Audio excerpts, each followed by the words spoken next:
Le soleil déclinant de fin d'après-midi baignait les ruelles étroites de Saint-Émilion, projetant des ombres allongées sur les pavés encore chauds.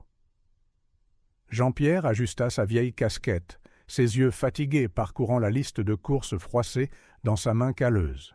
L'odeur du pain frais s'échappant d'une boulangerie voisine fit gargouiller son estomac, lui rappelant qu'il avait sauté le déjeuner pour arriver au village avant l'affluence.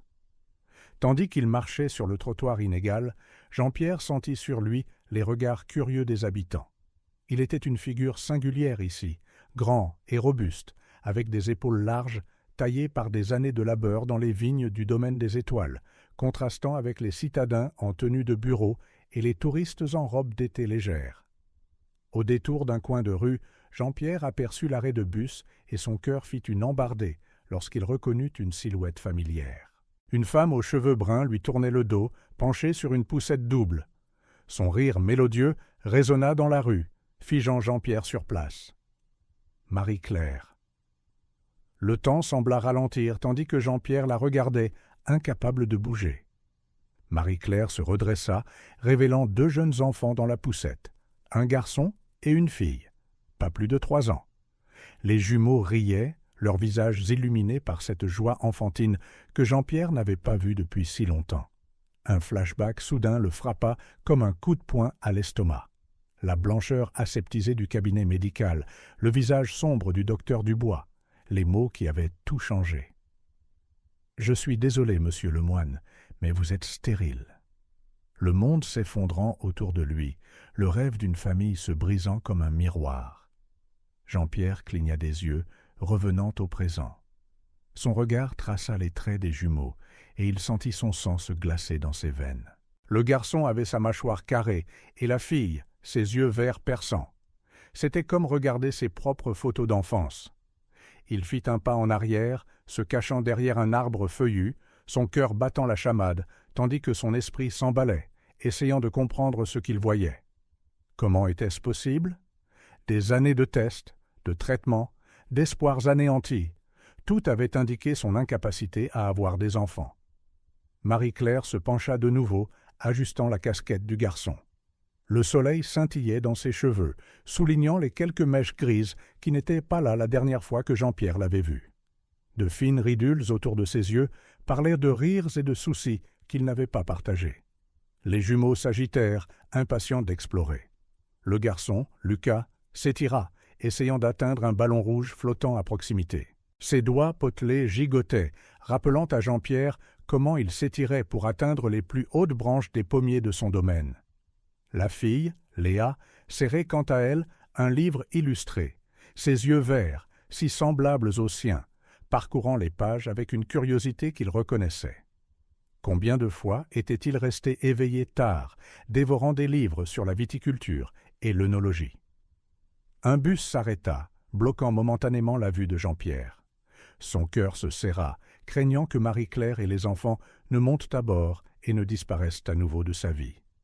Mais lorsque le véhicule repartit, ils étaient toujours là. Marie-Claire était maintenant accroupie, essuyant doucement la crème glacée fondue sur le visage de Lucas. Jean-Pierre sentit une boule se former dans sa gorge. La tendresse de ce simple geste le frappa de plein fouet, lui rappelant tout ce qu'il avait perdu, ou cru avoir perdu. Les disputes, les accusations, les nuits de silence glacial qui avaient mené à leur séparation semblaient maintenant lointaines et insignifiantes. Il fit un pas hésitant en avant, son corps bougeant presque de lui-même. Des milliers de questions explosaient dans son esprit. Comment est-ce possible? Pourquoi Marie-Claire ne lui avait-elle jamais rien dit? Que s'était-il passé ces dernières années? Mais avant qu'il ne puisse faire un autre pas, la petite fille regarda dans sa direction. Pendant un instant qui parut une éternité, leurs regards se croisèrent. Jean-Pierre vit sa propre surprise et sa confusion se refléter dans ses jeunes yeux innocents. La fille tira sur la manche de Marie-Claire, pointant dans sa direction. Jean-Pierre sentit la panique monter en lui. Marie-Claire se tourna lentement, ses yeux s'écarquillant en le reconnaissant. Le monde autour de Jean-Pierre disparut. Le bourdonnement de la ville, la chaleur du soleil, tout s'estompa. Il n'y avait plus que lui, Marie-Claire et ses 2 petites vies qui, d'une manière inexplicable, semblaient de faire partie de lui. Marie-Claire fit un pas hésitant vers lui, la bouche ouverte comme pour parler. Jean-Pierre sentit ses jambes trembler, ne sachant s'il devait fuir ou se précipiter pour les étreindre. À ce moment, un nouveau bus s'arrêta, bloquant une fois de plus sa vue. Quand il s'éloigna, l'arrêt de bus était vide. Jean-Pierre resta là, paralysé, fixant l'espace vide où sa femme et ses jumeaux se trouvaient quelques instants auparavant. La liste de courses tomba de sa main tremblante, oubliée sur le trottoir. Une brise légère souffla, emportant le son lointain de rires d'enfants. Jean-Pierre ferma les yeux, son monde tournant à l'envers. Quand il les rouvrit, il y avait une détermination de fer dans son regard.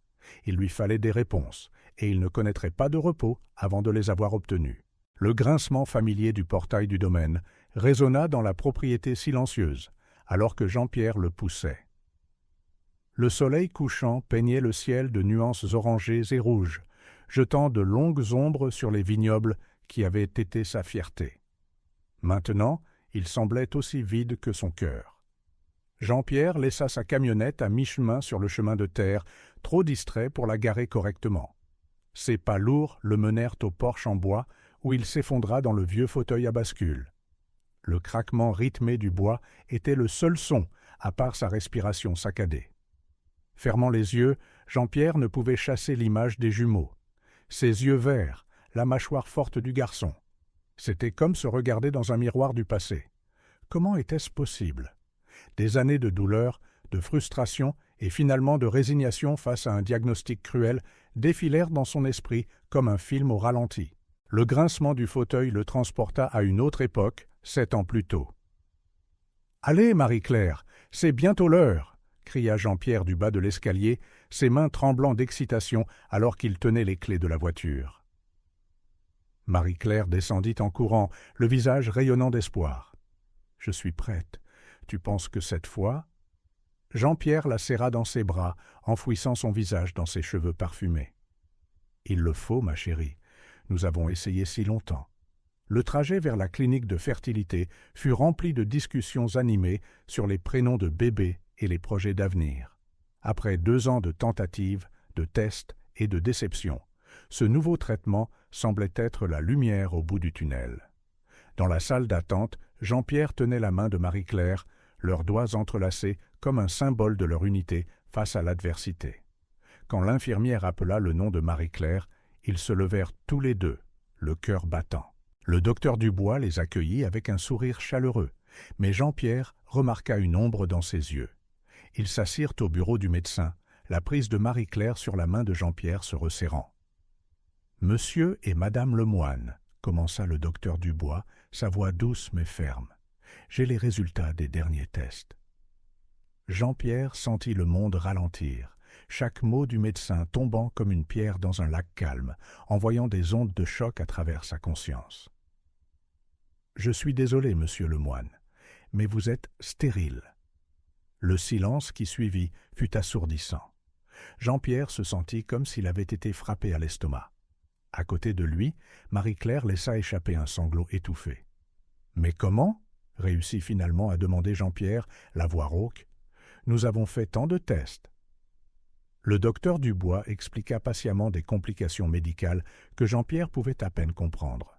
Les mots déferlaient sur lui comme de l'eau, ne laissant qu'une sensation de froid et de vide.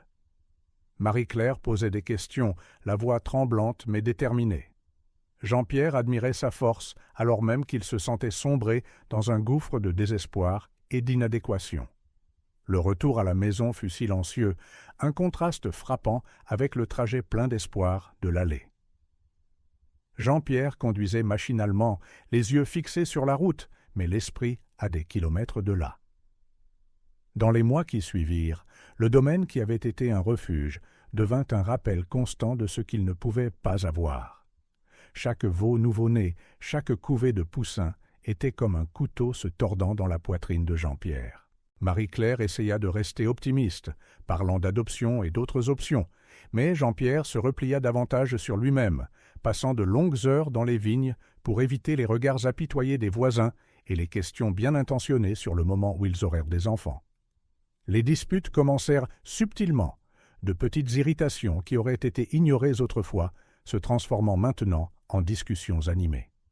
« Jean-Pierre, s'il te plaît, parle-moi » plaida Marie-Claire un soir, le trouvant seul sur le porche avec une bouteille de cognac à moitié vide à ses côtés.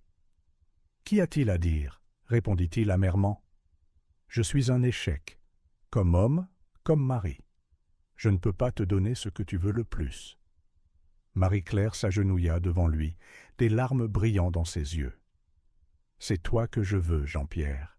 Nous pouvons surmonter ça ensemble. » Mais les mots réconfortants de Marie-Claire ne faisaient qu'alimenter la culpabilité et le sentiment d'inadéquation que Jean-Pierre ressentait. Il s'éloigna davantage, construisant des murs autour de son cœur brisé.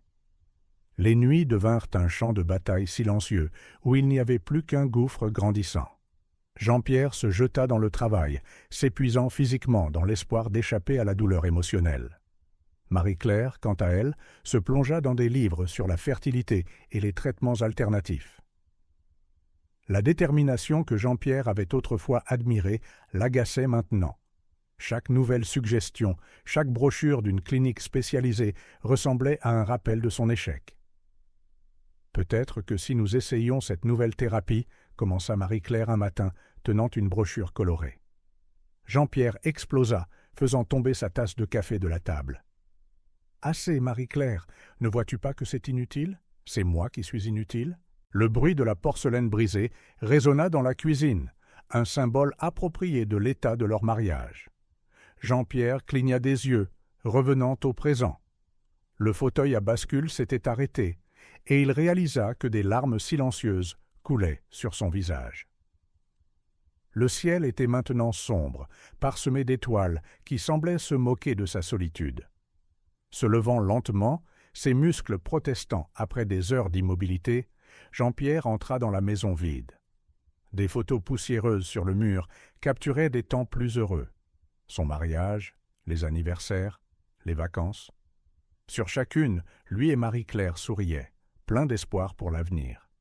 S'arrêtant devant une photo en particulier, Jean-Pierre toucha le visage souriant de Marie-Claire. Elle avait été prise juste après qu'ils aient acheté le domaine, ses yeux brillants de rêve d'une vie ensemble, d'une famille. L'image des jumeaux à l'arrêt de bus revint en force. Ses yeux verts, la mâchoire forte du garçon. Comment était-ce possible? Une étincelle de quelque chose, colère, espoir, s'enflamma dans la poitrine de Jean-Pierre. Il lui fallait des réponses, il devait comprendre comment son monde avait pu être bouleversé en quelques heures. Déterminé, Jean-Pierre prit le téléphone. Ses doigts tremblaient légèrement alors qu'il composait un numéro qu'il n'avait pas utilisé depuis des années. Après 3 sonneries, une voix familière répondit. « Allô ?» Jean-Pierre prit une profonde inspiration, rassemblant tout son courage. « Docteur Dubois, c'est Jean-Pierre Lemoine. Nous devons parler de mon diagnostic. » Le crépuscule s'installa sur le domaine, peignant le ciel de nuances de violet et d'orange. Jean-Pierre était assis sur le porche, une bouteille de cognac à moitié vide à ses côtés, les yeux fixés sur l'horizon sans vraiment rien voir. Le grincement de la porte le tira de sa torpeur. Marie-Claire sortit, ses pas hésitants résonnant sur les planches de bois. Elle tenait une enveloppe blanche, les bords froissés d'avoir été trop manipulés. Jean-Pierre n'eut pas besoin de demander ce que c'était. Une autre lettre de refus d'une agence d'adoption. « Jean-Pierre, » commença Marie-Claire, la voix tremblante, « nous devons parler. » Il grogna en réponse, portant la bouteille à ses lèvres. Le liquide ambré lui brûla la gorge, une sensation bienvenue comparée à la douleur constante dans sa poitrine. Marie-Claire s'assit à côté de lui, ses mains tordant l'enveloppe. « J'ai reçu un appel aujourd'hui. La clinique de... » « Non, » l'interrompit Jean-Pierre, la voix rude. « Plus de clinique, Marie-Claire. Plus de traitement. Plus d'espoir. Mais Jean-Pierre, ça pourrait être notre chance. Ils ont une nouvelle procédure que... » Jean-Pierre se leva brusquement, la chaise grinçant en signe de protestation. « Notre chance? Ne vois-tu pas qu'il n'y a pas de « notre chance » ? C'est moi le problème, Marie-Claire. « Moi !» Ces mots résonnèrent dans la cour silencieuse. Marie-Claire tressaillit, mais ses yeux brillaient de détermination. « Nous sommes un couple, Jean-Pierre. Tes problèmes sont mes problèmes. Nous pouvons surmonter ça ensemble. » Jean-Pierre rit amèrement. « Surmonter ? Comment surmonter le fait que je suis moins un homme que n'importe lequel de ces vignerons avec leur grande famille et leur sourire fier ?» Marie-Claire se leva, touchant doucement le bras de Jean-Pierre. « Tu n'es pas moins un homme, Jean-Pierre. Tu es tout ce que j'ai toujours voulu, avec ou sans enfant. » Mais les mots réconfortants de Marie-Claire ne firent qu'alimenter la colère qui bouillait en lui. Des années de frustration, de honte et d'apitoiement sur soi éclatèrent comme un barrage qui cède. « Tout ce que tu as toujours voulu, se moqua-t-il, s'éloignant brusquement. C'est pour ça que tu continues à ramener ces maudites brochures, à me traîner d'un médecin à l'autre comme si j'étais une sorte d'expérience ?» Marie-Claire recula, choquée par la véhémence de sa voix. « Jean-Pierre, j'essaie juste d'aider. Nous nous sommes promis de faire tout ce qu'il faudrait. »« Tout ce qu'il faudrait !» cria Jean-Pierre, jetant la bouteille de cognac contre le mur de la maison. Le bruit du verre brisé résonna dans la nuit, faisant sursauter Marie-Claire. « J'ai tout fait. J'ai pris toutes les pilules, fait tous les tests humiliants, écouté tous les conseils bien intentionnés des voisins. Et pourquoi ? Pour me rappeler chaque jour que je suis un échec. » Des larmes coulaient sur les joues de Marie-Claire, mais elle resta ferme. « Tu n'es pas un échec, Jean-Pierre. Nous pouvons encore avoir une famille. Il y a d'autres options. »« D'autres options ?» Jean-Pierre rit sans humour. « Comme quoi ?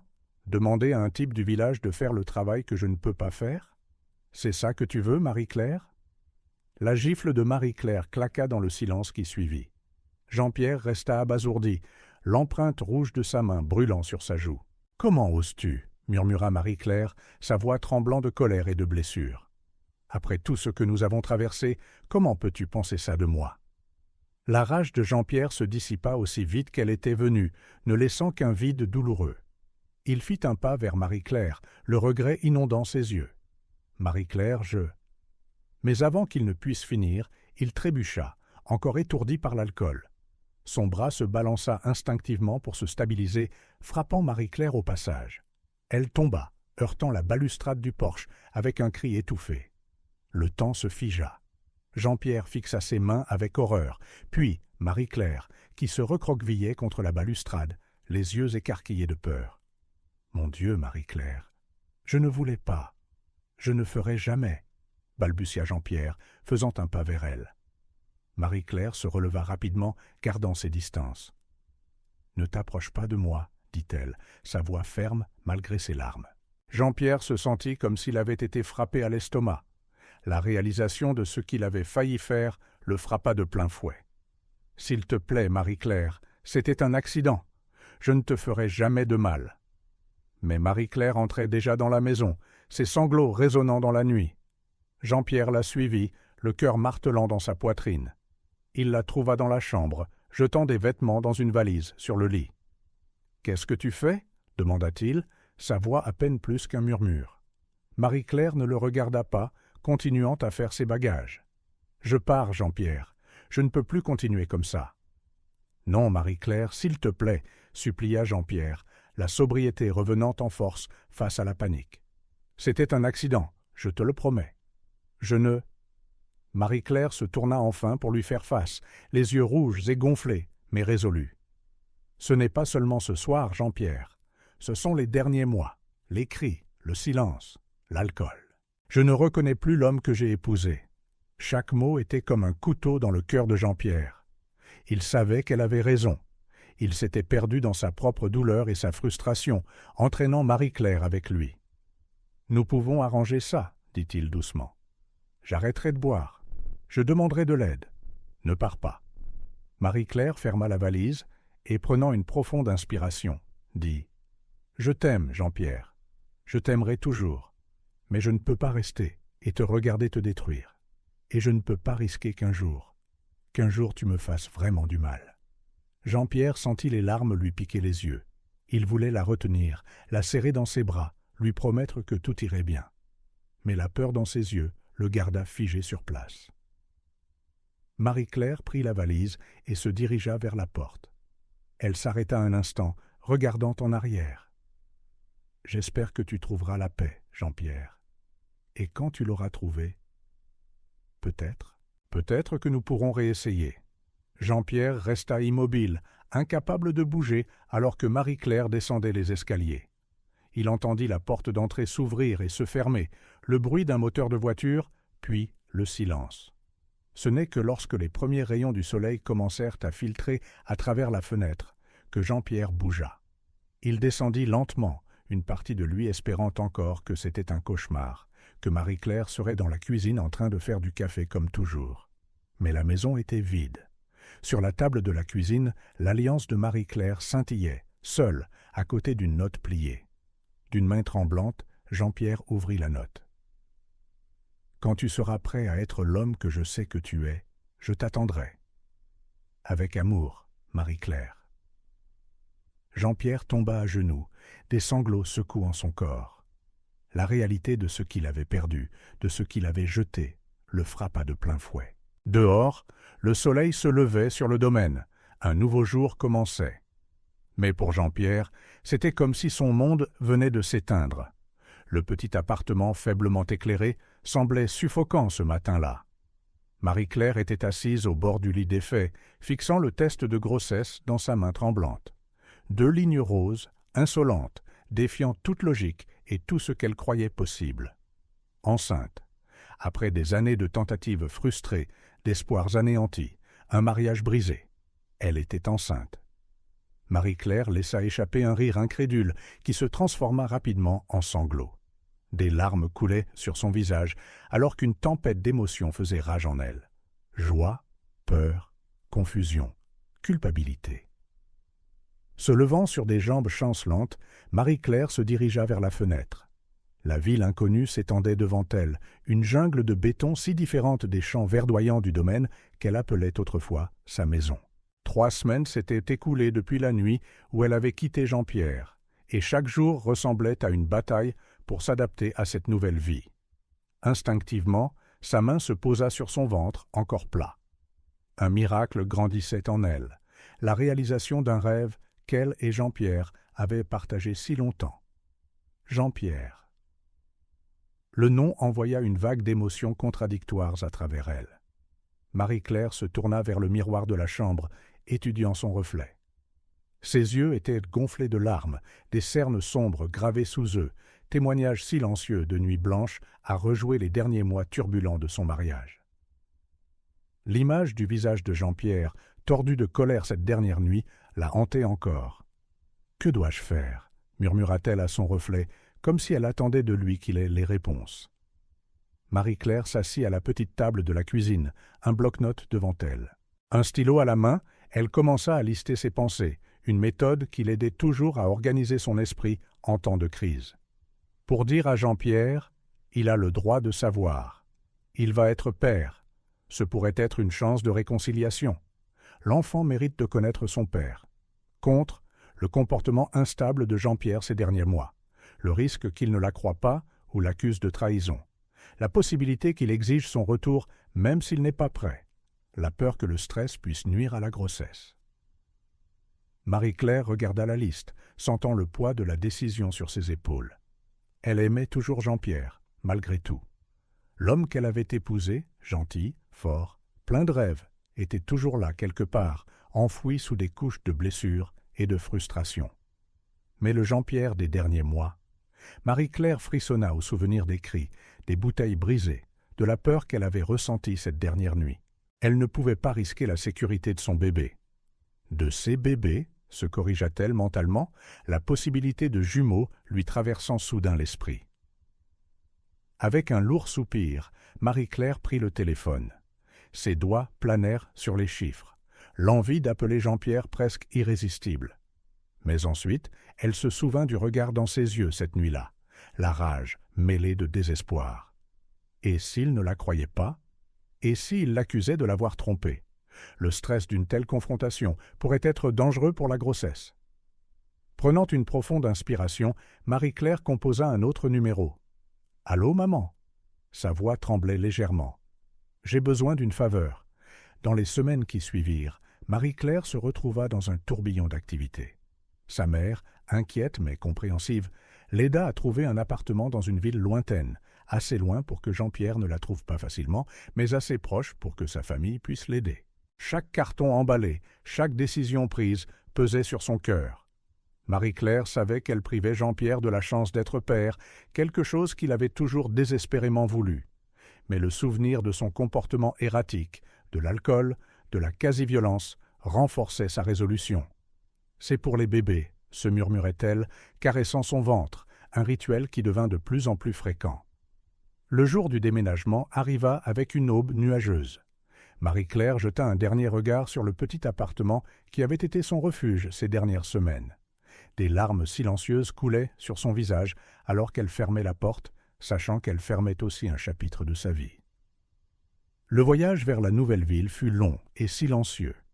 Marie-Claire regardait le paysage changé par la fenêtre de la voiture, les champs cédant la place aux banlieues et enfin à une métropole animée. Son cœur se serrait à la pensée de Jean-Pierre, seul au domaine, ignorant que ses rêves de paternité étaient sur le point de se réaliser. En arrivant au nouvel appartement, Marie-Claire fut accueillie par sa mère, qui l'enveloppa dans une étreinte serrée. « Tu es sûre de toi, ma chérie ?» demanda doucement sa mère, l'aidant à porter les sacs à l'intérieur. Marie-Claire hocha la tête, ravalant la boule dans sa gorge. « C'est le seul moyen de les protéger, maman. Jean-Pierre, il n'est pas bien. Je ne peux pas prendre de risques. » Dans les semaines qui suivirent, Marie-Claire s'installa dans sa nouvelle vie. Elle trouva un travail à temps partiel dans une librairie locale, eut son premier rendez-vous prénatal et commença à planifier la chambre des jumeaux, car l'échographie confirma qu'elle attendait 2 bébés. Chaque étape de la grossesse était douce amère. La première fois qu'elle sentit les bébés bouger, la première fois qu'elle entendit leurs battements de cœur, des moments qu'elle avait toujours imaginé partager avec Jean-Pierre. Un soir, assise dans son nouveau salon, Marie-Claire feuilletait un album photo, des photos de temps plus heureux. Elle et Jean-Pierre, le jour de leur mariage, travaillant ensemble au domaine, planifiant leur avenir.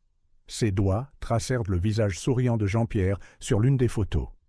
« Vos parents vous aiment très fort », murmura-t-elle à son ventre grandissant, « même si nous ne pouvons pas être ensemble pour le moment. » Marie-Claire savait qu'un jour, elle devrait affronter la vérité, que Jean-Pierre découvrirait les jumeaux, qu'elle devrait expliquer sa décision. Mais pour l'instant, sa priorité était d'assurer un départ sûr et paisible à ses enfants. Mettant l'album de côté, Marie-Claire prit un carnet et commença à écrire une lettre à Jean-Pierre, expliquant tout. La grossesse, ses peurs, ses espoirs. Une lettre qu'elle n'était pas sûre d'avoir un jour le courage d'envoyer, mais qu'elle avait besoin d'écrire, pour lui et pour elle-même. « Cher Jean-Pierre, commença-t-elle, des larmes tachant le papier, il y a quelque chose que tu dois savoir. » Alors que la nuit avançait, Marie-Claire continuait d'écrire, déversant son cœur sur le papier. Dehors, la ville vibrait de vie, indifférente au drame qui se déroulait dans ce petit appartement. Et à l'intérieur de Marie-Claire, 2 vies grandissaient, ignorant le tumulte émotionnel qui entourait leur arrivée dans le monde. Le soleil s'était à peine levé sur l'horizon que Jean-Pierre Lemoine était déjà debout, sa silhouette solitaire se découpant sur le ciel rose de l'aube. Ses yeux, autrefois pleins de vie, étaient maintenant ternes et distants alors qu'il parcourait les vignobles de son domaine d'un regard critique et creux. 3 ans s'étaient écoulés depuis que Marie-Claire était partie, emportant avec elle la chaleur et la joie qui remplissaient autrefois cette propriété. 3 longues années de silence assourdissant, de nuits sans fin et de jours qui s'éternisaient. Jean-Pierre ajusta son chapeau usé et commença sa routine quotidienne, mécanique et précise. La routine d'un homme qui avait fait du travail sa seule raison de vivre. Le grincement de la porte de la grange, le meuglement des vaches, le bruissement des feuilles sous ses bottes, c'étaient les seuls sons qui brisaient le silence oppressant du domaine. Pendant qu'il travaillait, des souvenirs d'un passé pas si lointain l'assaillaient. Le rire de Marie-Claire résonnant dans la cuisine, le toucher doux de sa main dans la sienne alors qu'il marchait dans les champs au coucher du soleil, les rêves partagés d'une famille maintenant aussi lointains que les étoiles. Jean-Pierre secouait la tête, chassant les souvenirs comme des mouches agaçantes. Il n'y avait plus de place pour le sentimentalisme dans sa vie maintenant. Chaque émotion, chaque pensée de Marie-Claire était soigneusement réprimée, enterrés sous des couches de travail acharné et de volonté de faire. Les voisins et amis qui fréquentaient autrefois régulièrement le domaine gardaient maintenant leur distance. Les sourires chaleureux et les conversations animées avaient été remplacés par des saluts hésitants et des regards inquiets. Jean-Pierre les repoussait tous, construisant des murs autour de son cœur brisé avec la même diligence qu'il accordait à sa terre. Alors que les mois se transformaient en années, le domaine des étoiles prospéra. Les vignes n'avaient jamais été aussi productives, le bétail jamais aussi sain. Jean-Pierre déversait toute son énergie, sa frustration et sa douleur dans son travail, comme s'il essayait de prouver quelque chose à lui-même, à Marie-Claire, au monde, même s'il ne savait pas vraiment quoi. Les rares fois où il se rendait en ville pour affaires, Jean-Pierre ne pouvait s'empêcher de chercher Marie-Claire dans chaque visage qui passait. Ses yeux balayaient les rues, espérant contre tout espoir apercevoir cette chevelure brune familière, entendre ce rire qui résonnait encore dans ses rêves. Un après-midi, après avoir conclu une vente de bétail particulièrement lucrative, Jean-Pierre s'autorisa un arrêt au bar local, chose qu'il avait évitée depuis le départ de Marie-Claire. L'atmosphère enfumée et le brouhaha des conversations le mettaient mal à l'aise, lui rappelant à quel point il était devenu isolé. C'est alors qu'il entendit une voix familière. Gérard, un vieil ami, était assis au comptoir, gesticulant de manière animée en parlant au barman. Jean-Pierre hésita, partagé entre préserver sa solitude et le besoin soudain de contact humain. Avant qu'il ne puisse se décider, Gérard l'aperçut. « Jean-Pierre, mon Dieu, ça fait trop longtemps !» cria-t-il en lui faisant signe de venir. À contre-cœur, Jean-Pierre le rejoignit au comptoir. Gérard, toujours bavard, commença à jacasser sur les dernières nouvelles régionales, les récoltes et la météo. Jean-Pierre répondait par monosyllabes, les yeux fixés sur son verre. Puis Gérard dit quelque chose qui fit bondir le cœur de Jean-Pierre. « Tu sais, Jean-Pierre, j'ai cru voir Marie-Claire dans la ville voisine l'autre jour. J'ai trouvé ça bizarre, vu que... » Jean-Pierre se tourna brusquement, le coupant. « Quoi? Où l'as-tu vue exactement ?» demanda-t-il, sa voix rauque à force de ne pas être utilisée, sonnant étrange, même à ses propres oreilles. Gérard, surpris par l'intérêt soudain de Jean-Pierre, balbutia. « Eh bien, je ne suis pas sûr que c'était elle. C'était juste un aperçu rapide, tu sais, près de ce nouveau supermarché, sur la rue principale. Mais j'aurais juré. » Jean-Pierre était déjà sur ses pieds, jetant quelques billets sur le comptoir. « Merci, Gérard, » marmonna-t-il en se précipitant hors du bar, laissant derrière lui un Gérard confus et un verre de vin intact. Le trajet de retour au domaine se passa dans un flou. L'esprit de Jean-Pierre s'emballait, des années d'émotions refoulées menaçant de déborder. Marie-Claire dans la ville voisine? Après tout ce temps? Pourquoi serait-elle revenue? Et si... Jean-Pierre freina brusquement, dérapant presque sur le chemin de terre qui menait au domaine. Il ne pouvait pas se permettre d'espérer. Pas encore. La douleur de perdre Marie-Claire l'avait presque détruite une fois. Il ne pouvait pas risquer de revivre ça. Mais alors même qu'il essayait d'étouffer la lueur d'espoir dans sa poitrine, Jean-Pierre se retrouva à faire des plans. Demain, décida-t-il, demain, il se rendrait dans cette ville, juste pour être sûr, juste pour voir de ses propres yeux. Cette nuit-là, pour la première fois en 3 ans, Jean-Pierre rêva. Il rêva de Marie-Claire, de la vie qu'ils auraient pu avoir, de la famille qu'ils avaient toujours voulu. Et quand il se réveilla, le visage humide de larmes non versées, quelque chose en lui avait changé. L'homme froid et distant qu'il était devenu au cours des 3 dernières années commençait à se fissurer, de petites brèches apparaissant dans son armure, soigneusement construite. Alors qu'il se préparait à partir pour la ville, Jean-Pierre surprit son reflet dans le miroir embué de la salle de bain. Les yeux qui le fixaient étaient différents. Il y avait une lueur là, une étincelle de quelque chose qui avait longtemps été absent. L'espoir. Jean-Pierre redressa le col de sa chemise propre, la première qu'il portait depuis des mois qui n'était pas tachée par le travail de la ferme, et sortit dans le nouveau jour. Le soleil se levait sur l'horizon, peignant le ciel de teintes dorées et roses, comme si l'univers lui-même célébrait ce moment de renaissance. En conduisant vers la ville voisine, Jean-Pierre ne savait pas ce qu'il trouverait. Mais pour la première fois en 3 longues et solitaires années, il s'autorisait à ressentir autre chose que de la douleur et du regret. Il s'autorisait à ressentir de l'espoir. Le domaine devenait de plus en plus petit dans le rétroviseur, les champs verdoyants rétrécissant derrière lui à chaque kilomètre parcouru. Jean-Pierre sentait des couches de froideur et de distance se décoller, révélant l'homme qu'il était autrefois. L'homme que Marie-Claire avait aimé, l'homme qui, peut-être, avait encore une chance de récupérer tout ce qu'il avait perdu. La sonnerie stridente du réveil eut à peine le temps de résonner dans le petit appartement avant que Marie-Claire ne la fasse taire d'un geste rapide. Ses yeux, encore lourds de sommeil, s'ouvrirent lentement, s'habituant à la pénombre de la pièce. Pendant un bref instant, elle s'autorisa à rester là, savourant les dernières secondes de paix avant que la journée ne commence. « Maman ?» La voix aiguë de Léa brisa le silence, suivie du doux cri de Lucas. Marie-Claire sourit malgré sa fatigue. Peu importe à quel point elle était épuisée, entendre les voix de ses enfants lui réchauffait toujours le cœur. Se levant, elle se rendit dans la chambre voisine où les jumeaux, qui avaient maintenant presque 3 ans, l'attendaient dans leur lit. « Bonjour, mes amours » chanta Marie-Claire, prenant Lucas dans ses bras tout en aidant Léa à sortir de son lit. Les cheveux en désordre de Léa et les yeux endormis de Lucas étaient des miroirs parfaits l'un de l'autre et de Jean-Pierre. Cette pensée serra le cœur de Marie-Claire un instant, comme toujours lorsqu'elle remarquait les similitudes. Les minutes suivantes furent une danse familière de couches changées, d'enfants habillés et de petits désaccords résolus.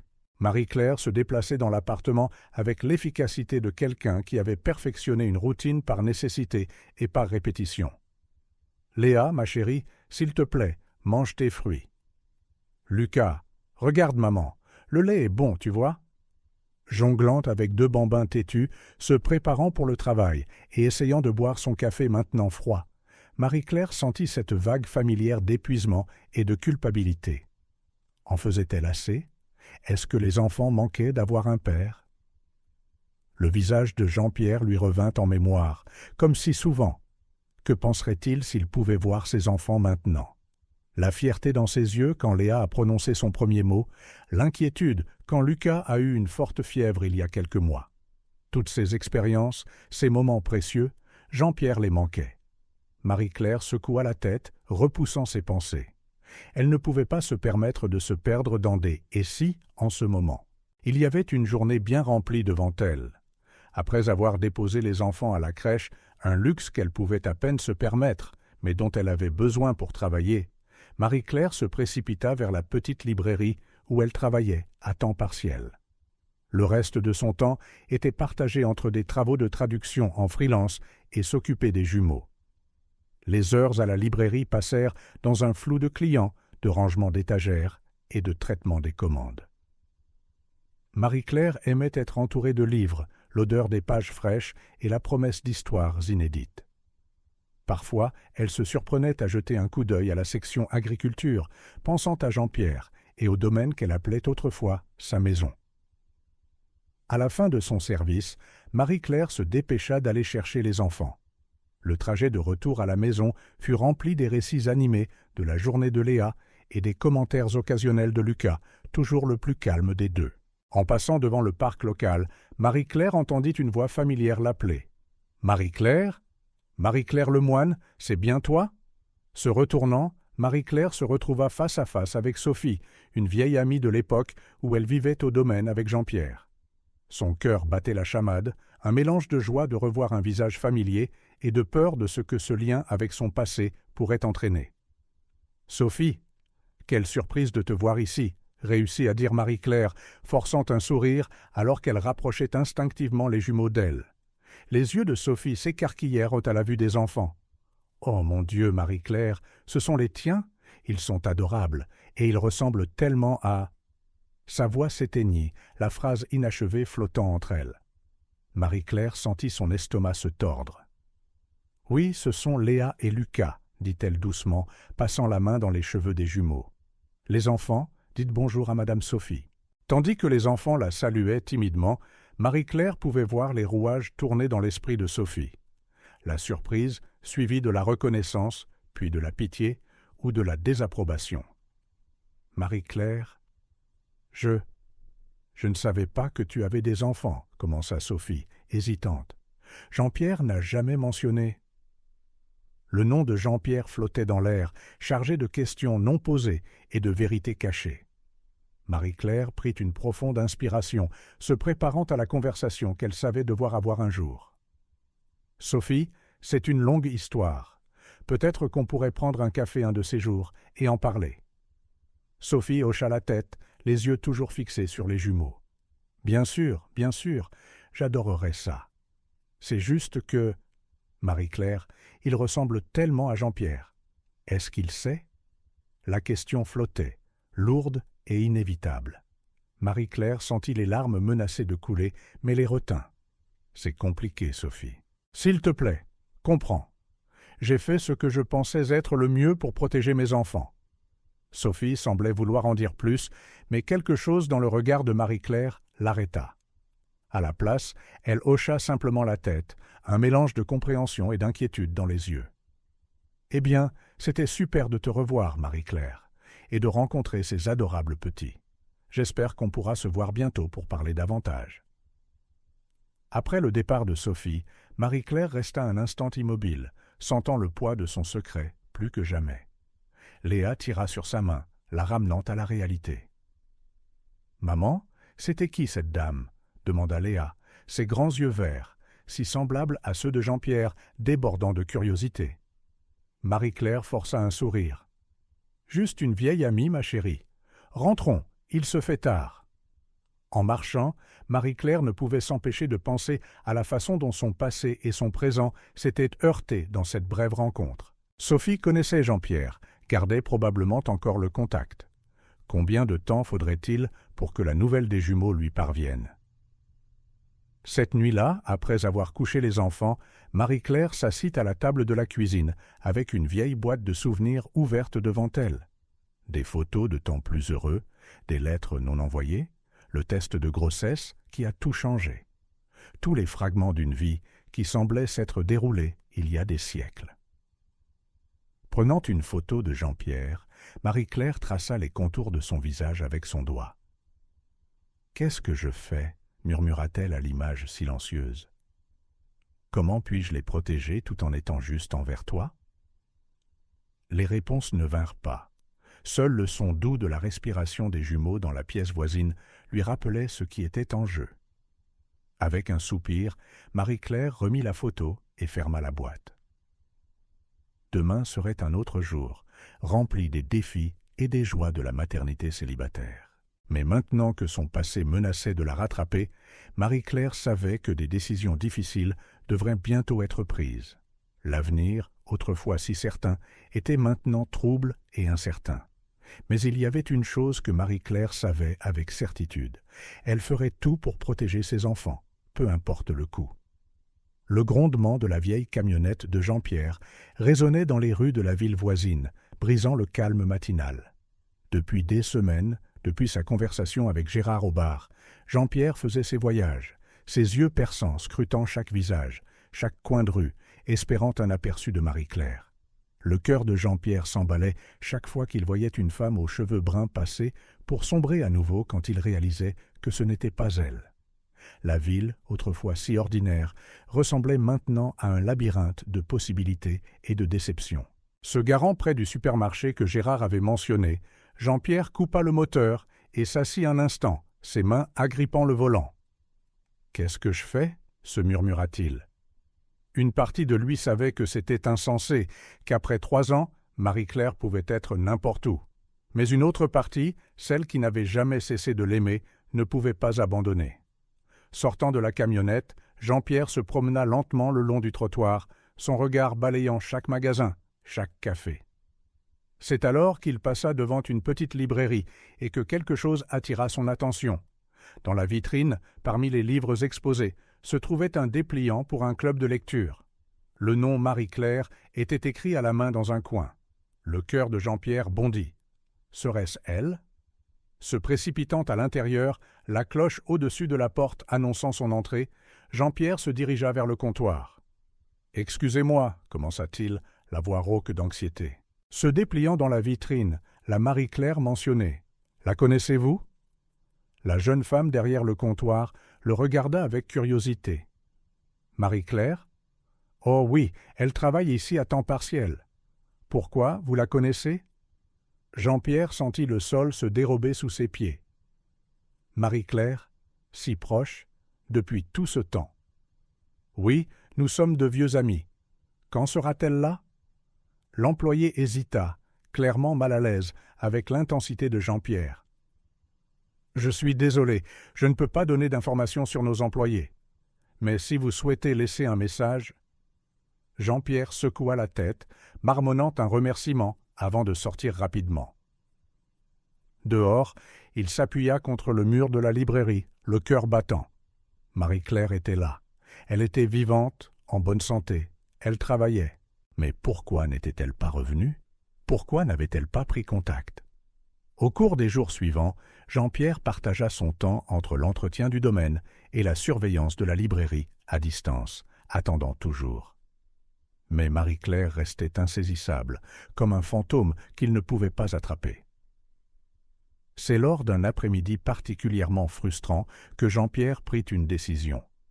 Assis dans sa camionnette, observant la librairie, il sortit son téléphone et composa un numéro qu'il avait gardé pendant des années, mais jamais utilisé. Investigation. « Dupont, j'écoute », dit la voix à l'autre bout du fil. Jean-Pierre prit une profonde inspiration. « Monsieur Dupont, mon nom est Jean-Pierre Lemoine. J'ai besoin de votre aide pour retrouver quelqu'un. » Dans les jours qui suivirent, Jean-Pierre rencontra plusieurs fois Dupont dans un café discret à la périphérie de la ville. Le détective privé, un homme d'âge moyen aux yeux vifs et au comportement doux, écouta attentivement tandis que Jean-Pierre racontait son histoire, omettant seulement les détails les plus douloureux. « Donc, monsieur Lemoine, dit Dupont en feuilletant ses notes, vous voulez que je localise votre ex-femme, Marie-Claire, et que je découvre pourquoi elle est en ville, mais ne vous a pas contacté. » Jean-Pierre hocha la tête, se sentant à la fois plein d'espoir et coupable. « Je sais que ça semble indiscret, mais j'ai besoin de savoir si elle va bien, si elle a besoin d'aide, et s'il y a une chance de réparer les choses. » Dupont leva une main, l'arrêtant doucement. « Je comprends, monsieur Lemoine. Je ferai de mon mieux pour recueillir des informations discrètement et avec respect. » Au cours des semaines suivantes, Jean-Pierre oscilla entre espoir et anxiété. Chaque appel téléphonique de Dupont faisait battre son cœur, mais les informations arrivaient au compte-gouttes, fragments frustrants. Marie-Claire travaillait à la librairie, elle vivait dans un appartement voisin, elle était réservée, avec peu d'amis. Puis, un après-midi pluvieux, Dupont appela, une tension dans la voix. « Monsieur Lemoine, je pense que nous devons nous rencontrer. J'ai des informations que vous devez entendre en personne. » Le café était presque vide quand Jean-Pierre arriva, trempé par la pluie et tremblant d'anticipation. Dupont était déjà là, un épais dossier devant lui sur la table. « Jean-Pierre, » commença Dupont, utilisant son prénom pour la première fois. « Ce que je vais vous dire pourrait être un choc. Je vous demande de m'écouter jusqu'au bout avant de réagir. » Jean-Pierre hocha la tête, l'estomac noué. Dupont ouvrit le dossier, révélant plusieurs photos. Marie-Claire n'est pas seule en ville. Elle a de la compagnie. D'une main tremblante, Jean-Pierre prit la première photo. Dessus, Marie-Claire marchait dans la rue, tenant la main de 2 jeunes enfants, un garçon et une fille, qui semblaient être des jumeaux. « Ils ont environ 3 ans, dit doucement Dupont, nés environ 6 mois après votre séparation. » Jean-Pierre fixa la photo, incapable de comprendre ce qu'il voyait. Même sur cette image granuleuse, les traits des enfants étaient indubitablement familiers. La mâchoire du garçon, les yeux de la fille. « Mais comment ?» réussit à balbutier Jean-Pierre. « Je suis stérile. Le médecin l'a dit. » Dupont se pencha en avant, sa voix douce mais ferme. « Jean-Pierre, étant donné le moment et les similitudes physiques, il y a une forte probabilité que ces enfants soient les vôtres. » Le monde autour de Jean-Pierre sembla tourner, les souvenirs affluèrent, le diagnostic dévastateur, les tentatives infructueuses, les disputes, la séparation. Et maintenant, ça. J'ai des enfants ?» La voix de Jean-Pierre n'était qu'un murmure, chargé d'émotion. Dupont hocha lentement la tête. « Il semble bien, ce qui soulève de sérieuses questions sur l'exactitude de votre diagnostic initial. » Jean-Pierre l'entendit à peine. Ses yeux étaient rivés sur les photos, buvant chaque détail des visages des enfants, de Marie-Claire. Il y avait tant d'amour dans ses yeux quand elle regardait les jumeaux, tant de soin dans chaque geste. « Pourquoi ne m'a-t-elle rien dit ?» murmura Jean-Pierre, plus pour lui-même que pour Dupont. Le détective soupira. « Seule Marie-Claire peut répondre à cela. Mais compte tenu des circonstances de votre séparation ?» Jean-Pierre ferma les yeux, se rappelant cette dernière nuit ensemble. La colère, le quasi-accident, la honte l'inonda. Elle les protégeait. De moi. Un lourd silence tomba sur la table. Jean-Pierre continuait de fixer les photos, des années d'émotions refoulées, menaçant de déborder. Colère, tristesse, joie, culpabilité, tout tourbillonnait dans sa poitrine. « Que comptez-vous faire maintenant, Jean-Pierre » demanda doucement Dupont. Jean-Pierre arracha son regard des photos, une nouvelle détermination brillant dans ses yeux. « Je dois lui parler. Je dois rencontrer mes enfants. Et je dois réparer ce que j'ai brisé il y a si longtemps. » Alors que la pluie continuait de tomber dehors, Jean-Pierre sentit qu'un nouveau chapitre de sa vie était sur le point de commencer. Un chapitre de rédemption, de seconde chance, et peut-être, juste peut-être, d'une famille qu'il n'avait jamais pensé avoir. Le parc était rempli de rires d'enfants et du brouhaha des conversations des parents en ce samedi après-midi ensoleillé. Jean-Pierre était assis sur un banc sous un grand chêne, sentant son cœur battre dans sa poitrine. Ses mains, habituellement stables après des années de travail à la ferme, tremblaient légèrement alors qu'il tenait le bout de papier avec l'adresse que Dupont lui avait donnée. Ses yeux balayaient l'air de jeu encore et encore, cherchant le visage qui avait hanté ses rêves pendant 3 longues années. Et puis, il la vit. Marie-Claire entra dans le parc, poussant d'une poussette double. Même de loin, Jean-Pierre pouvait voir les changements en elle. Des cheveux plus courts, quelques mèches grises aux tempes, une nouvelle assurance dans sa démarche. Mais c'était elle, sans aucun doute. Jean-Pierre se leva, ses jambes comme de la gelée. Il regarda Marie-Claire sortir les enfants de la poussette, un garçon et une fille, tout comme sur les photos. Le garçon courut immédiatement vers les balançoires, tandis que la fille s'accrochait timidement à la jambe de Marie-Claire. Prenant une profonde inspiration, Jean-Pierre commença à marcher vers eux. Chaque pas semblait une éternité. Le monde autour de lui s'estompait jusqu'à ce qu'il ne reste plus que lui, Marie-Claire et les enfants. C'est la petite fille qui le vit en premier. Ses grands yeux verts, si semblables aux siens, s'écarquillèrent de curiosité. Elle tira sur la manche de Marie-Claire, le montrant du doigt. Marie-Claire se tourna, et pendant un instant, le temps sembla se figer. Leurs regards se croisèrent pour la première fois en 3 ans, et Jean-Pierre vit une rafale d'émotions traverser son visage. Surprise, peur et quelque chose qui aurait pu être du désir. « Jean-Pierre » murmura Marie-Claire, sa voix à peine audible par-dessus le bruit du parc. « Marie-Claire » répondit-il, s'arrêtant à quelques pas. « Je t'ai trouvé. » Marie-Claire rapprocha instinctivement la fille d'elle. « Comment ? Qu'est-ce que tu fais ici ?» Jean-Pierre fit un pas en avant, ses yeux se déplaçant entre Marie-Claire et les enfants. « Je devais te voir. Je devais savoir. »« Marie-Claire, pourquoi ne m'as-tu rien dit ?» La petite fille regardait curieusement entre les 2 adultes, sentant la tension. Le garçon, réalisant que quelque chose se passait, revint en courant vers sa mère. Marie-Claire ferma les yeux un instant, comme pour rassembler ses forces. Quand elle les rouvrit, il y avait de la détermination dans son regard. « Les enfants, pourquoi n'allez-vous pas jouer sur le toboggan 1 minute ? Maman doit parler à cette amie. » À contre-cœur, les enfants s'éloignèrent, jetant des regards curieux sur Jean-Pierre en partant. « Jean-Pierre, commença Marie-Claire, mais il la coupa. « Ils sont à moi, n'est-ce pas ?» demanda-t-il, sa voix tremblant d'émotion. « Les jumeaux, ce sont mes enfants. » Marie-Claire hocha lentement la tête, des larmes montant à ses yeux. « Oui, Jean-Pierre, Léa et Lucas sont tes enfants. » Jean-Pierre se sentit comme si le sol avait disparu sous lui. Même en le soupçonnant, entendre la confirmation était bouleversant. Mais comment? Le médecin a dit que j'étais stérile. Nous avons essayé si longtemps. J'ai découvert que j'étais enceinte quelques semaines après mon départ, expliqua Marie-Claire, la voix basse.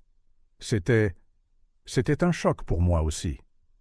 Pourquoi ne m'as-tu rien dit? Demanda Jean-Pierre, la blessure évidente dans sa voix. J'avais le droit de savoir. Marie-Claire regarda les enfants jouer au loin avant de tourner son regard vers Jean-Pierre.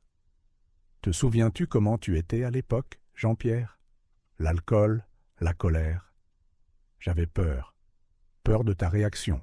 Peur de ce que tu pourrais faire. Ces mots frappèrent Jean-Pierre comme un coup de poing à l'estomac. Il se souvenait de cette dernière nuit. Le cri de Marie-Claire, la peur dans ses yeux quand il avait failli.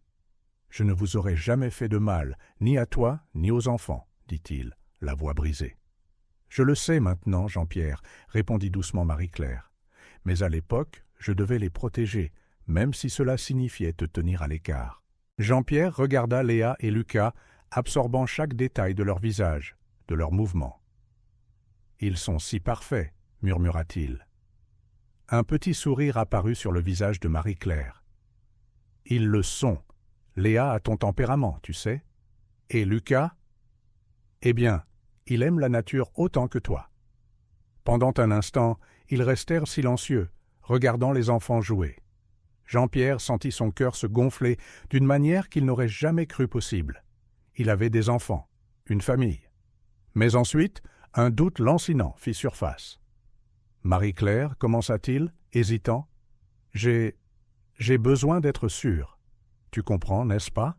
Après tout ce que nous avons traversé, le diagnostic… » Marie-Claire hocha la tête, comprenant avant qu'il n'ait fini. « Tu veux un test de paternité? » « Non pas que je ne te crois pas, » s'empressa de clarifier Jean-Pierre. « C'est juste… » « Je comprends, Jean-Pierre, » l'interrompit doucement Marie-Claire. « Après tout, tu mérites cette certitude.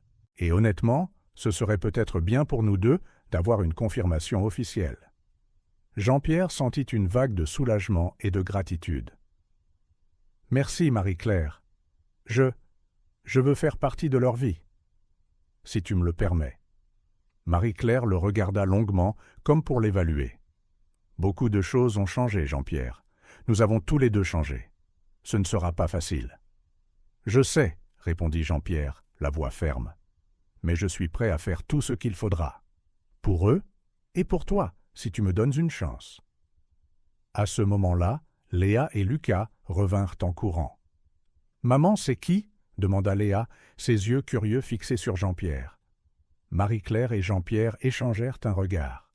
Des années d'histoire et d'émotions inexprimées passèrent entre eux en quelques secondes.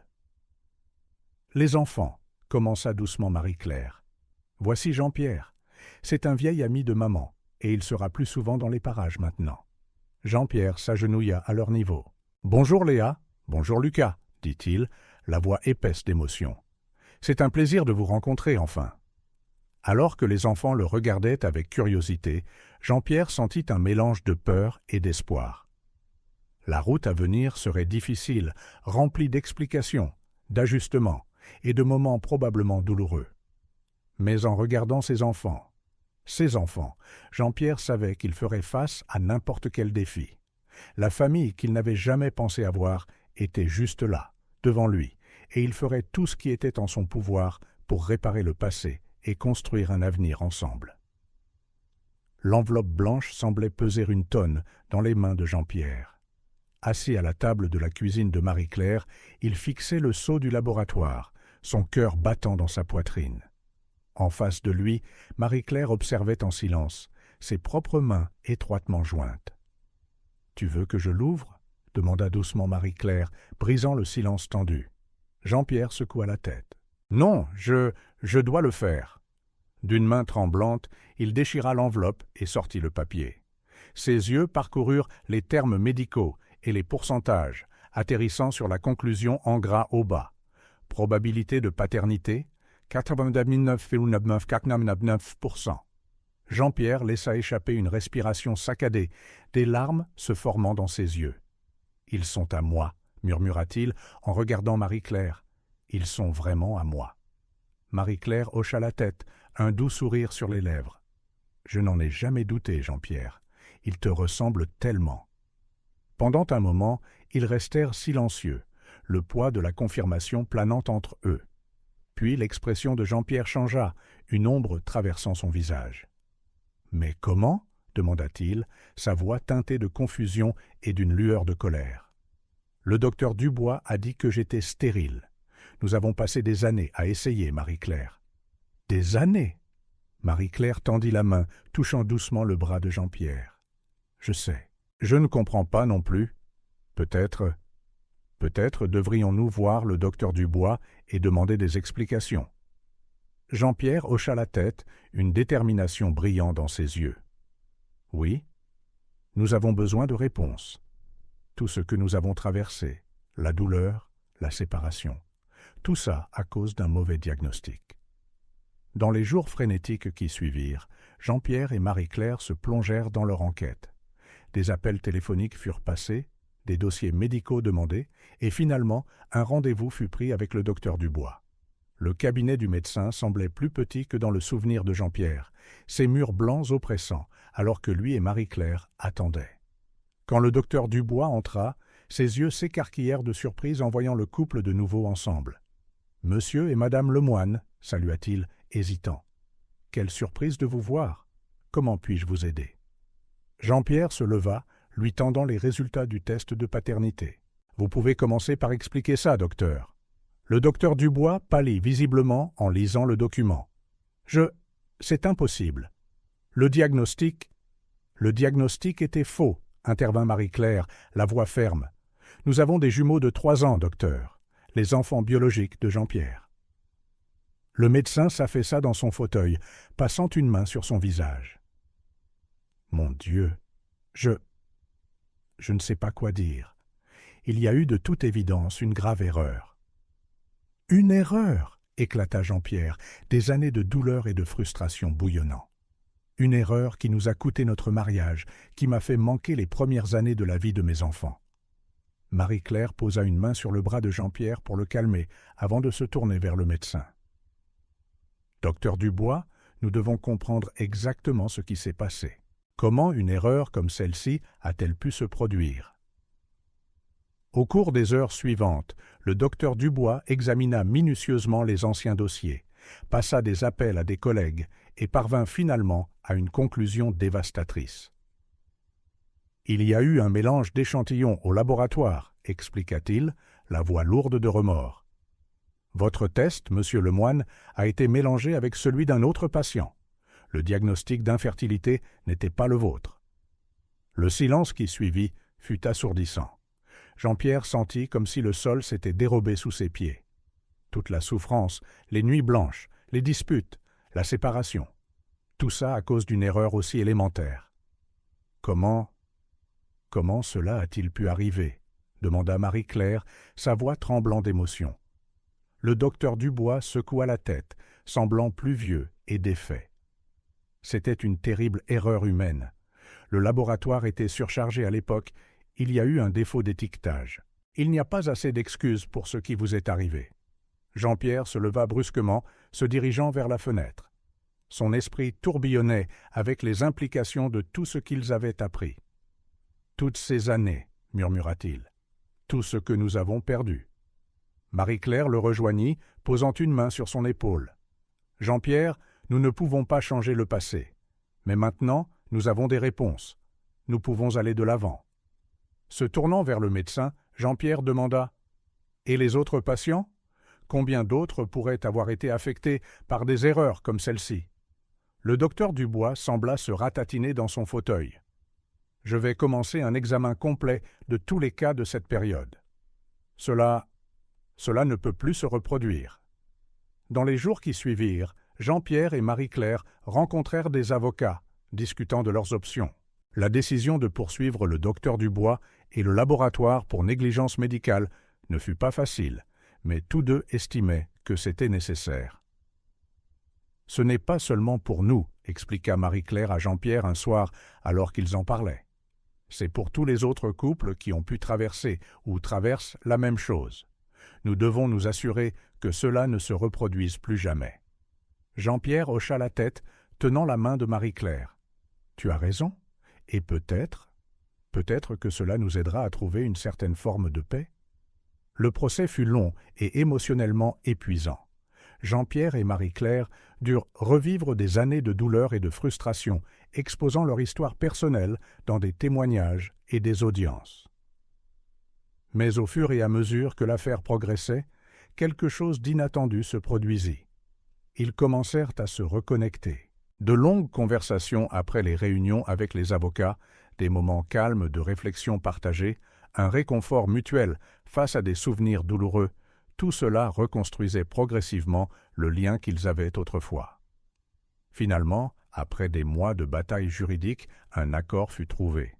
L'hôpital et le laboratoire admirent leur négligence, acceptant de mettre en œuvre de nouveaux protocoles de sécurité et de verser une compensation financière à Jean-Pierre et Marie-Claire. Assis dans le bureau de leur avocat, regardant les documents de l'accord, Jean-Pierre et Marie-Claire échangèrent un regard. « C'est fini, » dit doucement Marie-Claire. « C'est vraiment fini. » Jean-Pierre hocha la tête, un mélange de soulagement et de tristesse dans la voix. « Oui, mais d'une certaine manière, ça ne fait que commencer, n'est-ce pas ?» Marie-Claire sourit, comprenant parfaitement ce qu'il voulait dire.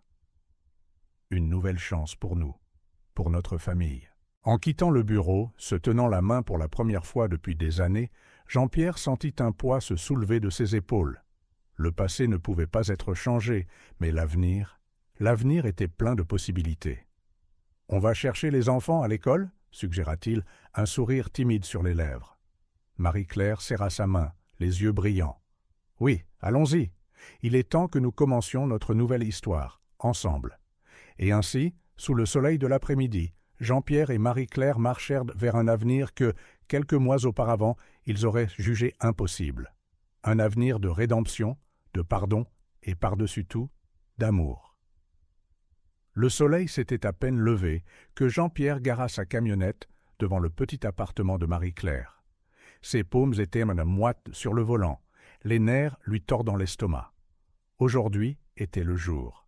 Son premier jour complet avec Léa et Lucas. Marie-Claire ouvrit la porte, les jumeaux jetant un coup d'œil curieux derrière ses jambes. « Bonjour, » dit doucement Jean-Pierre, s'agenouillant au niveau des enfants. « Prêt pour une journée au domaine ?»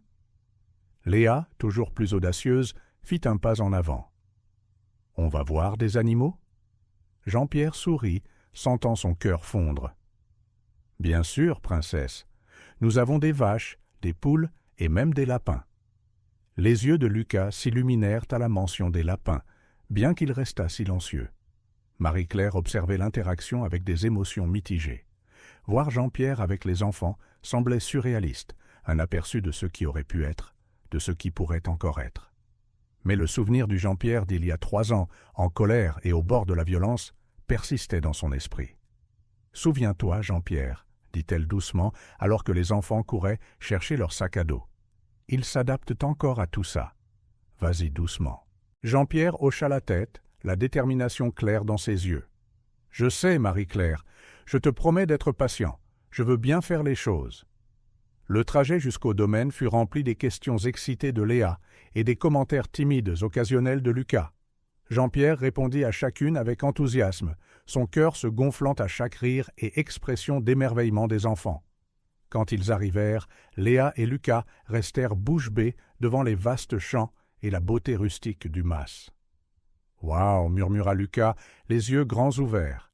« C'est si grand !» Jean-Pierre gloussa, prenant le garçon dans ses bras. « Et tout est à nous à explorer. Qu'est-ce que vous voulez voir en premier ?»« Les lapins !» crièrent les 2 enfants à l'unisson. Alors qu'ils se dirigeaient vers le clapier, Jean-Pierre remarqua Marie-Claire qui observait de loin, un sourire hésitant sur les lèvres. Il lui fit signe de les rejoindre, mais elle secoua la tête, leur laissant de l'espace. La journée passa dans un tourbillon d'activités. Jean-Pierre montra aux enfants comment nourrir les poules, les laissa aider à traire une vache patiente et les emmena même faire un tour de tracteur à travers les vignes. Chaque moment était précieux, chaque fou rire, chaque câlin spontané, un baume pour son cœur. En fin d'après-midi, alors que les enfants faisaient la sieste sur le canapé du salon, Épuisé par tant d'aventures, Jean-Pierre rejoignit Marie-Claire sur le porche. « Ils sont incroyables, » dit-il doucement, l'émotion évidente dans sa voix. « Je n'arrive pas à croire que j'ai manqué 3 ans de ça. » Marie-Claire le regarda, remarquant les changements subtils. L'homme amer et en colère qu'elle avait quitté semblait avoir disparu, remplacé par quelqu'un de plus doux, de plus patient. « Tu t'en sors très bien avec eux, admit-elle. Ils s'attachent déjà à toi. » Jean-Pierre sourit, mais une ombre de tristesse traversa ses yeux. « Marie-Claire, je suis désolé. Pour tout, désolé. Pour la façon dont j'ai agi, les choses que j'ai dites et faites. Je sais que les mots ne suffisent pas, mais je travaille à être meilleur. Pour eux. Et pour toi, si tu me donnes une chance. » Marie-Claire resta silencieuse un moment, laissant les mots de Jean-Pierre s'imprégner. Une partie d'elle voulait se jeter dans ses bras, tout pardonner et recommencer. Mais la partie prudente, celle qui avait protégé les jumeaux pendant si longtemps, se retenait. « Il faudra du temps, Jean-Pierre, » dit-elle finalement. « La confiance, une fois brisée, n'est pas facile à reconstruire. Mais je suis prête à essayer. Pour les jumeaux et pour nous. » Les semaines suivantes apportèrent une nouvelle routine. Jean-Pierre partageait son temps entre la gestion du domaine et des visites régulières avec les jumeaux. Il faisait tous les efforts pour être présent, non seulement pour les moments amusants, mais aussi pour les responsabilités quotidiennes, aidant aux tâches ménagères, lisant des histoires au coucher, gérant les crises de colère occasionnelles. Léa devint rapidement la partenaire d'aventure de Jean-Pierre, toujours désireuse d'explorer chaque recoin du domaine. Lucas, d'un autre côté, était plus réservé, préférant des moments plus calmes, observant la nature ou aidant Jean-Pierre dans des tâches plus tranquilles.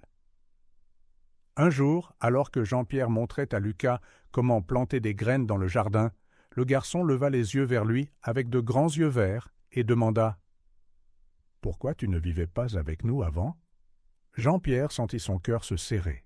Choisissant ses mots avec soin, il répondit « Parfois, les adultes font des erreurs, Lucas. J'ai fait des erreurs qui ont blessé ta maman, et j'avais besoin de temps pour apprendre à être une meilleure personne. Mais maintenant, je suis là, et je te promets que je le serai toujours. » Lucas hocha la tête solennellement, semblant comprendre plus que les mots de Jean-Pierre ne l'impliquaient. « Je suis content que tu sois là maintenant, papa, » dit-il doucement, utilisant ce titre pour la première fois. Jean-Pierre réprima ses larmes, serrant son fils dans ses bras. Alors que les jours se transformaient en semaines et les semaines en mois, les changements chez Jean-Pierre devinrent de plus en plus évidents. Il chercha une aide professionnelle pour faire face à sa colère et sa frustration passée, déterminé à ne plus jamais être l'homme qui avait failli tout perdre. Marie-Claire observait cette transformation avec un mélange d'admiration et de prudence. Lentement, elle commença à baisser ses propres défenses, s'autorisant à imaginer un avenir où il pourrait être une famille à nouveau. Un soir, après avoir couché les enfants, Jean-Pierre et Marie-Claire étaient assis sur le porche du domaine, contemplant les étoiles. « Merci, » dit doucement Jean-Pierre, « de m'avoir donné cette seconde chance. Je sais que je ne la mérite pas, mais je te promets de ne pas la gâcher. » Marie-Claire sourit, des larmes brillant dans ses yeux. « Je suis fier de toi, Jean-Pierre, du père que tu es devenu, de l'homme que tu t'efforces d'être. » Alors que la nuit avançait, Jean-Pierre réfléchissait à son parcours. Les erreurs du passé pesaient encore sur lui, mais maintenant, il y avait de l'espoir. L'espoir d'un avenir radieux, rempli de l'amour et de la joie de sa nouvelle famille. Et il ferait tout son possible pour être digne de cet amour chaque jour pour le reste de sa vie. Le crépuscule peignait le ciel d'orange et de rose alors que Jean-Pierre et Marie-Claire marchaient côte à travers les vignobles du domaine. Les enfants étaient déjà au lit après une journée pleine de jeux, laissant aux adultes un rare moment d'intimité. Le silence entre eux était confortable, mais chargé de mots non dits. Jean-Pierre savait qu'il était temps d'affronter le passé de front. « Marie-Claire, commença-t-il doucement, je pense qu'il est temps que nous parlions de tout. » Marie-Claire hocha la tête, les yeux fixés sur l'horizon. « Oui, je le pense aussi. » Ils s'arrêtèrent près d'un vieux chêne, le même où ils avaient échangé leur premier « Je t'aime » il y a tant d'années. Jean-Pierre se tourna pour faire face à Marie-Claire, le cœur lourd de remords. « Pourquoi ne m'as-tu rien dit pour la grossesse ?» demanda-t-il doucement. « J'aurais été là pour toi, pour eux. » Marie-Claire ferma les yeux un instant, rassemblant son courage. Quand elle les rouvrit, ils débordaient de larmes non versées. « J'avais peur, Jean-Pierre, » admit-elle. « Cette dernière nuit, quand tu as failli, j'ai vu quelque chose dans tes yeux que je n'avais jamais vu auparavant. De la colère, du désespoir. J'ai eu peur pour le bébé, pour moi-même. » Jean-Pierre se sentit comme s'il avait été frappé à l'estomac. Le souvenir de cette nuit, brouillé par l'alcool et la rage, le hantait encore. « Je ne vous aurais jamais fait de mal, ni à toi, ni aux enfants, Marie-Claire, » dit-il, la voix brisée. « Je le sais maintenant, » répondit doucement Marie-Claire. « Mais à l'époque, je n'en étais pas sûr. Et quand j'ai découvert que j'attendais des jumeaux, je devais les protéger avant tout. » Jean-Pierre hocha la tête, des larmes glissant sur son visage. « Je suis tellement désolé, Marie-Claire, plus que je ne peux le dire. Mon comportement, ma froideur. J'ai laissé la douleur et la frustration me transformer en quelqu'un que je ne reconnais pas. » Il s'agenouilla devant elle, prenant ses mains dans les siennes. « Je te demande pardon, Marie-Claire, pour tout. Je sais que je ne le mérite pas, mais j'espère qu'un jour, tu pourras vraiment me pardonner. » Marie-Claire le regarda, voyant la sincérité dans ses yeux. Lentement, elle s'agenouilla à côté de lui. « Jean-Pierre, je... » Mais avant qu'elle ne puisse continuer, son expression changea, une ombre traversant son visage. « Qu'y a-t-il » demanda Jean-Pierre, inquiet. Marie-Claire prit une profonde inspiration. « Il y a quelque chose que je dois te dire, quelque chose qui pourrait tout changer. » Le cœur de Jean-Pierre commença à s'emballer. « Qu'est-ce que c'est ?»« J'ai reçu une offre d'emploi, » dit Marie-Claire, sa voix tremblant légèrement. « Une opportunité incroyable, Jean-Pierre. Un poste de rédactrice en chef dans une grande maison d'édition. Le genre de travail dont j'ai toujours rêvé. » Jean-Pierre sentit une vague de fierté et d'appréhension. « C'est merveilleux, Marie-Claire. Tu le mérites. »« C'est à Paris, » l'interrompit doucement Marie-Claire. Le silence qui suivit fut assourdissant. Jean-Pierre sentit comme si le sol avait disparu sous ses pieds. Paris, à des milliers de kilomètres du domaine, de la vie qu'il reconstruisait. Oh, fut tout ce qu'il réussit à dire. Marie-Claire continua, les mots se déversant. « Je n'avais pas prévu ça, Jean-Pierre. C'est arrivé si soudainement. Un article que j'ai écrit a attiré leur attention et... Eh bien, ils veulent que je commence le plus tôt possible. » Jean-Pierre se leva, marchant quelques pas en essayant de digérer la nouvelle. Son esprit tourbillonnait avec les implications. Marie-Claire et les enfants déménageant à Paris, le laissant derrière, perdant à nouveau sa chance d'être père. « Quand dois-tu décider ?» demanda-t-il, la voix rauque. « Avant la fin de la semaine, » répondit Marie-Claire, se levant également. « Jean-Pierre, je ne sais pas quoi faire. C'est l'opportunité d'une vie, mais les enfants t'ont enfin dans leur vie. Je ne veux pas leur enlever ça, ni à toi. » Jean-Pierre se tourna pour lui faire face, surpris par l'angoisse sur son visage. Il réalisa que la décision était aussi difficile pour elle que pour lui. À ce moment-là, quelque chose changea en lui. Des années auparavant, il aurait répondu avec colère et accusation. Mais l'homme qu'il était devenu, le père qu'il apprenait à être, voyait les choses différemment maintenant.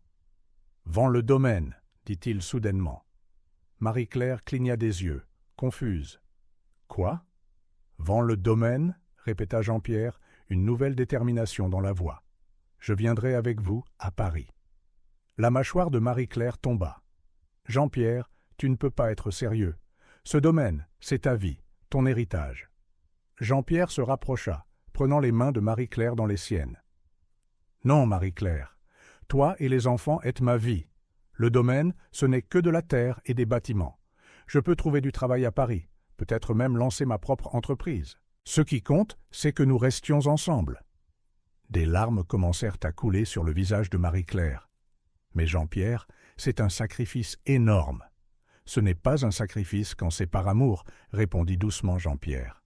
« Marie-Claire, j'ai déjà manqué 3 ans de la vie de nos enfants. Je ne manquerai pas un jour de plus. Si Paris est l'endroit où ta carrière s'épanouira, alors c'est là que notre famille doit être. Marie-Claire le serra fort dans ses bras, sanglotant contre sa poitrine. « Tu es sûr de toi, Jean-Pierre ? C'est un si grand changement. » Jean-Pierre la serra en retour, ressentant une paix qu'il n'avait pas ressentie depuis des années. « J'en suis absolument certain. C'est notre chance d'un nouveau départ, Marie-Claire, en famille. » Ils restèrent enlacés un long moment, le soleil se couchant complètement derrière eux. Quand ils se séparèrent enfin, il y avait une nouvelle lumière dans leurs deux regards. « Nous avons beaucoup de planification à faire, » dit Marie-Claire, un sourire hésitant se dessinant sur ses lèvres. Jean-Pierre hocha la tête, souriant en retour. « Oui, mais nous le ferons ensemble, comme nous aurions dû le faire depuis le début. » Main dans la main, ils retournèrent à la maison. Jean-Pierre ressentait un mélange d'émotions. La tristesse de quitter le domaine qu'il avait connu toute sa vie, mais aussi une excitation croissante pour ce qui l'attendait. En entrant, ils virent Léa et Lucas endormis sur le canapé, où ils s'étaient assoupis en regardant un film. Jean-Pierre et Marie-Claire les regardèrent un instant, le cœur débordant d'amour. « Nous leur donnerons le monde, » murmura Jean-Pierre. Marie-Claire serra sa main. « Nous le faisons déjà, Jean-Pierre. Nous leur donnons une famille unie. » Cette nuit-là, sous le ciel étoilé, des plans furent faits, des rêves partagés et des promesses renouvelées. La route à venir serait difficile, pleine de changements et d'ajustements. Mais Jean-Pierre et Marie-Claire savaient qu'ensemble, ils pourraient tout affronter. L'avenir, autrefois si incertain, brillait maintenant de la promesse de nouveaux départs et de secondes chances. Et pour une famille qui avait surmonté tant d'obstacles, c'était plus que suffisant. L'arôme du café frais remplissait la cuisine du domaine des étoiles, alors que Jean-Pierre et Marie-Claire étaient assis à table, une pile de papiers entre eux. Le soleil matinal filtrait à travers les rideaux, jetant une lueur dorée sur la scène domestique. « Alors, » commença Jean-Pierre en prenant une gorgée de café, « passons en revue cela, étape par étape. » Marie-Claire hocha la tête, prenant un stylo. « D'accord.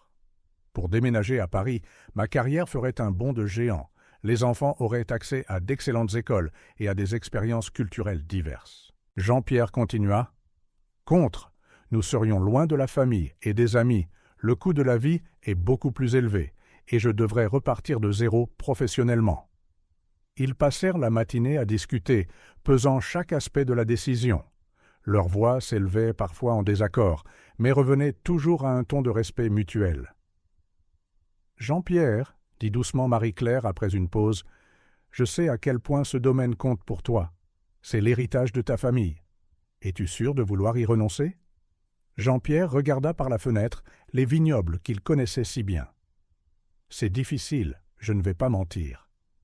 Mais, Marie-Claire, j'ai réalisé que le véritable héritage que je veux laisser derrière moi, ce sont nos enfants, une famille forte et unie. » Marie-Claire posa sa main sur la sienne sur la table, ses yeux brillant de larmes non versées. « Je t'aime pour ça, Jean-Pierre, mais je ne veux pas non plus que tu le regrettes ou que tu m'en veuilles un jour. » À ce moment-là, une idée commença à se former dans l'esprit de Marie-Claire.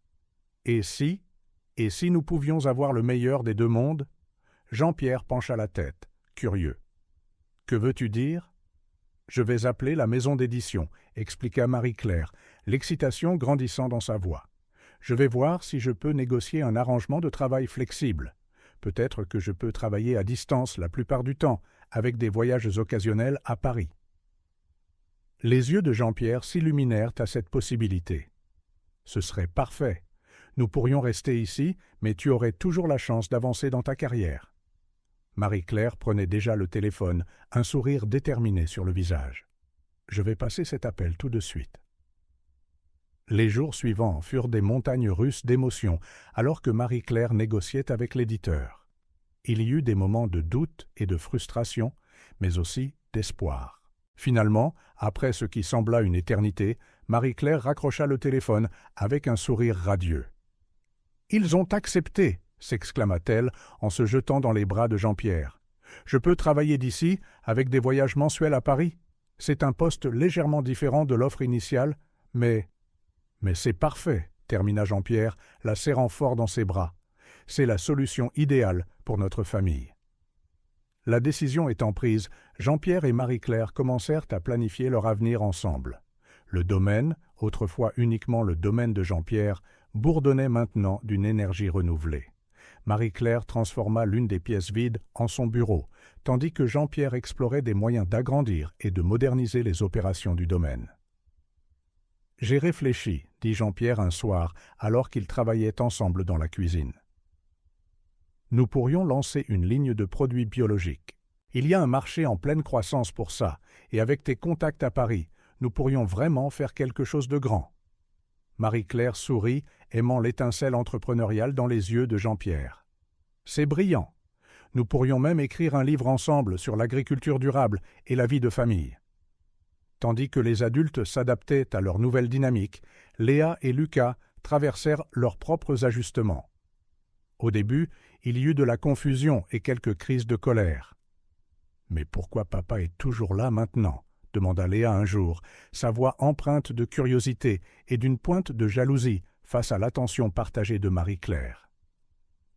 Marie-Claire s'agenouilla au niveau de sa fille, expliquant doucement. « Tu te souviens comment nous avons parlé des différentes familles ? Eh bien, notre famille change à nouveau. Papa va vivre avec nous parce que nous nous aimons et que nous voulons être ensemble. » Lucas, toujours le plus calme, demanda timidement. « Il ne partira plus, n'est-ce pas ?» Le cœur de Jean-Pierre se serra en entendant cela. Il rejoignit Marie-Claire, serrant les deux enfants dans ses bras. « Non, mon grand, je suis là pour rester, pour toujours. » Au fil des semaines, une nouvelle routine s'installa. Les matins étaient un tourbillon d'activités, avec Jean-Pierre s'occupant des tâches du domaine, tandis que Marie-Claire équilibrait son travail d'éditrice et s'occupait des enfants. Les après-midi les voyaient souvent tous ensemble, aidant Jean-Pierre dans les champs ou écoutant Marie-Claire lire des histoires dans son bureau. Les soirées devinrent des moments familiaux spéciaux, dîners partagés, jeux de société et longues discussions sur le porche sous les étoiles. Jean-Pierre et Marie-Claire redécouvrirent une intimité, ravivant l'étincelle de leur amour alors qu'ils naviguaient ensemble dans la parentalité. Un samedi, alors qu'ils regardaient Léa et Lucas jouer dans la cour, Jean-Pierre passa un bras autour de Marie-Claire. « Tu sais, dit-il doucement, il y a quelques mois, je pensais avoir tout perdu. Maintenant, je regarde autour de moi et j'ai du mal à croire à quel point je suis riche. » Marie-Claire se blottit contre lui, souriant. « Nous avons construit quelque chose de beau ici, n'est-ce pas? Une vraie famille. » Jean-Pierre hocha la tête, le cœur débordant de gratitude. « Plus que je n'en ai jamais rêvé. Et je promets de chérir chaque instant. » Alors que le soleil se couchait sur le domaine, baignant la scène d'une lumière dorée, Jean-Pierre et Marie-Claire savaient qu'ils avaient fait le bon choix. Le chemin à venir ne serait pas toujours facile, mais ils affronteraient chaque défi ensemble, en tant que famille qu'ils étaient toujours censés être. Le soleil matinal jetait une lumière dorée sur le domaine des étoiles, comme pour bénir cette journée spéciale. Des ballons colorés dansaient dans la brise légère, attachés à la clôture fraîchement peinte. Le vieux mas, maintenant rénové, semblait rayonner d'une nouvelle vie. Jean-Pierre s'appuya contre le porche, regardant les derniers préparatifs de la fête. Il pouvait à peine croire qu'une année s'était écoulée depuis que tout avait changé. Le son des rires d'enfants le tira de ses pensées. Léa et Lucas couraient à travers la cour, poursuivant l'un des chiens du domaine. C'était aujourd'hui leur 4e anniversaire, et le domaine était prêt à célébrer non seulement une autre année de leur vie, mais aussi la renaissance de la famille. Ils ont tellement grandi. La voix douce de Marie-Claire vint de derrière lui. Jean-Pierre se tourna, souriant à la vue de sa femme à nouveau, portant un plateau de cupcakes fraîchement cuits. « C'est incroyable comme les choses peuvent changer en un an, n'est-ce pas ?»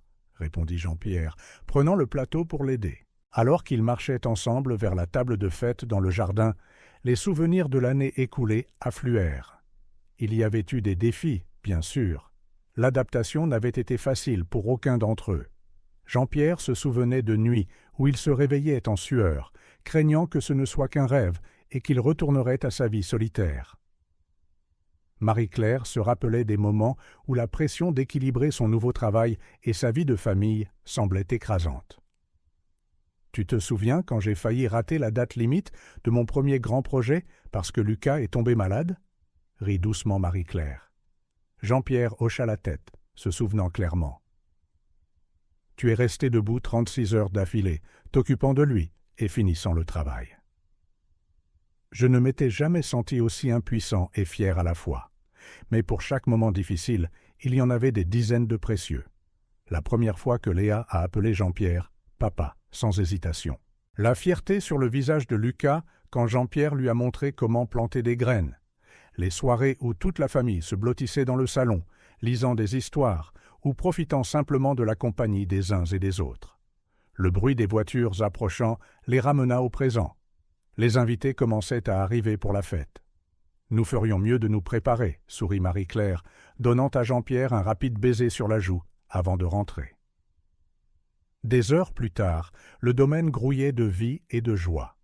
Amis, familles et voisins se réunirent pour célébrer non seulement l'anniversaire des jumeaux, mais aussi le miracle d'une famille réunie. Au milieu des festivités, Jean-Pierre demanda l'attention de tous. Tenant la main de Marie-Claire, il regarda les visages souriants autour de lui. « Il y a 1 an, je ne savais pas si j'aurais une famille à moi, » commença-t-il, la voix épaisse d'émotion. « Aujourd'hui, je suis ici non seulement pour célébrer l'anniversaire de mes incroyables enfants, mais aussi pour renouveler mon engagement envers la femme qui a rendu tout cela possible. » Marie-Claire le regarda, surprise et touchée.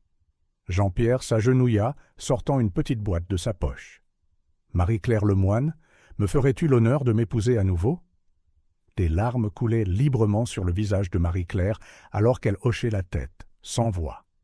La foule éclata en applaudissements et en acclamations alors que Jean-Pierre lui passait la bague au doigt, une nouvelle bague symbolisant leur nouveau départ.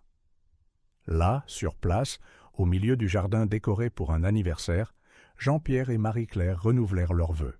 Ce n'était pas une cérémonie élaborée, mais elle débordait d'amour et de sens. Léa et Lucas se tenaient à leur côté, minuscules témoins de l'amour qui les avait mis au monde et qui les tenait maintenant ensemble, en tant que famille. Quand le maire prononça qu'ils étaient à nouveau mari et femme, Jean-Pierre regarda dans les yeux de Marie-Claire et vit tout leur avenir s'y refléter. Alors que l'après-midi se transformait en soirée, les invités commencèrent à partir, laissant derrière eux une atmosphère de joie et de nouveaux souvenirs. Jean-Pierre et Marie-Claire s'assirent sur le porche, regardant Léa et Lucas jouer avec leurs nouveaux cadeaux dans la lueur du coucher de soleil. « Tu sais, » dit Marie-Claire en s'appuyant contre la poitrine de Jean-Pierre, « quand j'ai eu cette offre d'emploi à Paris, je pensais que je devais choisir entre ma carrière et ma famille. Je n'aurais jamais imaginé que nous pourrions avoir les deux. » Jean-Pierre l'embrassa sur le dessus de la tête, souriant. « Tu as réussi. Ton dernier livre est sur la liste des best-sellers et tu es toujours là chaque jour, étant une mère incroyable. » Marie-Claire sourit, pensant à la façon dont sa vie professionnelle s'était épanouie au cours de la dernière année. Le travail à distance apportait des défis, mais aussi une flexibilité qu'elle n'avait jamais connue. Ses voyages mensuels à Paris étaient devenus mi-travail, mi-aventure familiale, avec Jean-Pierre et les enfants, la rejoignant souvent et transformant les voyages d'affaires en mini-vacances. « Et toi, dit-elle en regardant dans les yeux de Jean-Pierre, tu as transformé ce domaine en quelque chose d'extraordinaire. Qui aurait cru que nous aurions une exploitation biologique prospère et des visites éducatives en seulement 1 an ?» Jean-Pierre rit, se rappelant comment l'idée des visites avait surgi presque par accident lorsqu'un groupe d'étudiants était venu pour une sortie scolaire. Maintenant, c'était une partie intégrante de leur entreprise, enseignant aux gens l'agriculture durable et la vie rurale. Le bruit de petits pas brisa leur rêverie. Léa et Lucas se précipitèrent, les visages rouges d'excitation. « Papa, maman, venez voir, les lucioles arrivent !» s'exclama Lucas en tirant sur la main de Jean-Pierre. « On peut en attraper dans des bocaux, s'il te plaît ?» supplia Léa, ses yeux brillants d'anticipation. Jean-Pierre et Marie-Claire échangèrent un regard entendu avant de se lever. « Bien sûr, » répondit Jean-Pierre, prenant Léa dans ses bras. « Mais souviens-toi, nous devons les libérer après. » Alors qu'ils marchèrent vers le champ, Jean-Pierre avec Léa dans ses bras et Marie-Claire main dans la main avec Lucas, le ciel explosa de couleurs de coucher de soleil. Les premières lucioles scintillèrent, créant une danse magique de lumière. Jean-Pierre s'arrêta un instant, contemplant la scène. Sa famille, réunie et heureuse. Le domaine, prospère et plein de vie. L'avenir, brillant et plein de possibilités. « Tout va bien, mon chéri ?» demanda Marie-Claire, remarquant sa pose. Jean-Pierre sourit, la serrant près de lui et embrassant toute sa famille. « Plus que bien, dit-il. C'est parfait. » Et là, sous le ciel étoilé, avec les lucioles dansant autour d'eux et la chaleur de sa famille dans ses bras, Jean-Pierre sut qu'il avait trouvé son véritable foyer. Ce n'était pas seulement le domaine ou la maison, mais le lien qui les unissait, forgé à travers les épreuves et renforcé par l'amour. L'avenir pourrait apporter plus de défis, plus de changements, mais ils y feraient face tous ensemble, en famille, comme il était toujours censé en être.